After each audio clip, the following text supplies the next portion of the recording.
Hello, Wealth Builders. Thanks for joining me here today. I'm Cherie Larkin, America's Wealth Innovator, and a formula guaranteed to bring increase really is a dynamic lesson for manifesting increase. So let me ask you, is there something in your life you'd like to have more of? Maybe you're a business owner and you want to increase the customers that you serve. Maybe you're a coach and you want to increase the number of clients that you serve. Maybe you're in real estate or insurance or sales of some kind, and you want to have more prospects and build more success. Or maybe you offer personal services like massage or music lessons or counseling, and you want to serve more people. Wouldn't it be interesting and helpful to learn the spiritual principle of increase that Jesus and the other spiritual masters used? In the book of Mark, chapter 6, beginning in verse 34, the miracle story of the loaves and the fishes offers a spiritual formula for increase. So to recall the story, you know that Jesus had been preaching all day. He was in a desert place. It got late.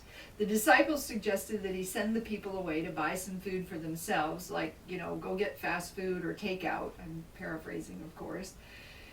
And they suggested that the crowd be sent to a place where food was seen as already available. And had Jesus believed with the disciples that food is found in some places and not others, he would have dismissed the crowd. But he did not. And when he asked the disciples, well, how much food do we have? They replied, well, we only have 5 loaves and 2 fish. Because they were in a consciousness of only so much, not enough to succeed, not enough to feed all these people. But Jesus was not. And when it came time to feed the 5,000, he asked the people to sit down in groups, and then he took the 5 loaves and the 2 fish into his hands, and he looked up and he blessed it, and he gave thanks, and then he broke it and passed it, and he fed the 5,000. In this process, he demonstrated the prosperity law of multiplication in ways that had never before been seen or practiced. In this simple process, he gave us the steps to increase anything. And so let's take a closer look.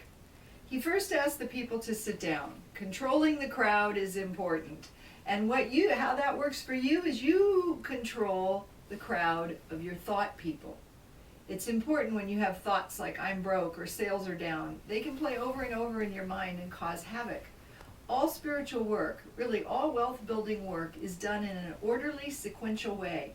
And taking charge of your thoughts, preparing to receive, creating and sitting down and creating that sense of expectancy and anticipation are all good and necessary parts to put you and your crowd of thoughts into the flow of universal order that adds and builds strength to your results.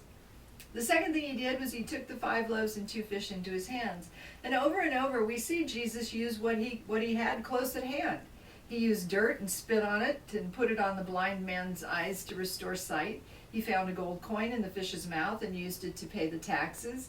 He recognized that the instant, constant, abundant supply of spirit is always available to prime the pump for increase.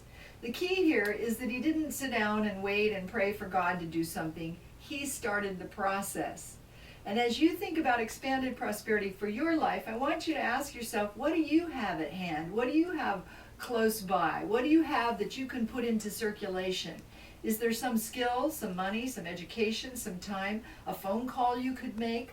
What do you have close at hand that you can give?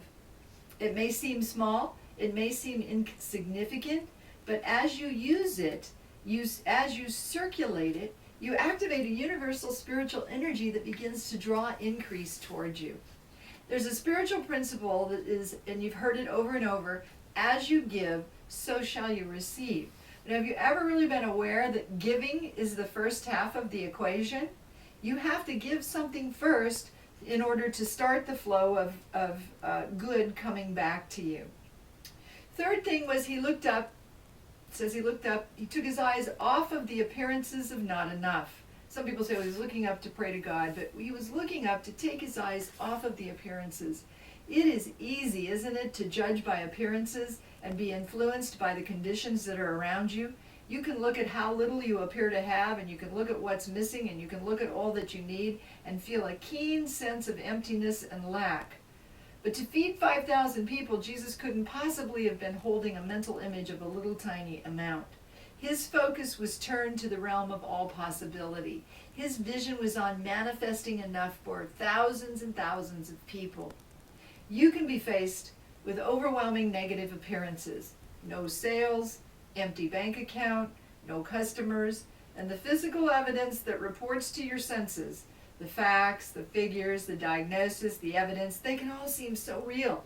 But you cannot let yourself be influenced by what you see. By picturing lack and living in worry, you'll create conditions and experience you don't want.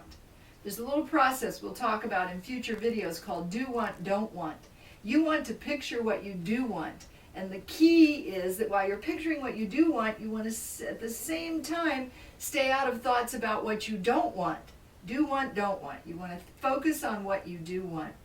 Because the truth is, all spiritual substance, the spiritual substance from which all wealth comes, is never depleted. It doesn't fluctuate with the stock market or the economy. It doesn't decrease in hard times. It doesn't increase in good times. It's available all the time, in all places, and you don't need to go anywhere to get it. Fourth thing Jesus did was he blessed the food and gave thanks. And as we move through these wealth building trainings, you're going to learn the power of increase is activated and accelerated by praise, thanksgiving, and blessing. They are all multipliers of good. And the fifth step is that he broke the bread and the fish and he passed it out to all the people. And for me, this is the most powerful part of the miracle. Can you see that every time he broke a piece of bread or fish, he broke with lack and limitation? That he broke through fear and doubt and worry? Every time he broke a piece of bread or a fish, he broke from the hypnotism of the human conditioning that believes that there's not enough, that supply is limited, that supply can be deleted. He broke into the realm of possibility. He broke open a flow of unlimited supply, and he kept his hands on that supply, giving and serving, and he drew more from the invisible realm, and as it passed through his hands in a steady flow in that deserted place where only he could discern supply, he fed thousands. Isn't it exciting to think that you can break with lack and limitation and break open to increased good? Can you see how by following these steps, these 5 steps, that you can develop the capacity to multiply and produce anything, increase anything in your life?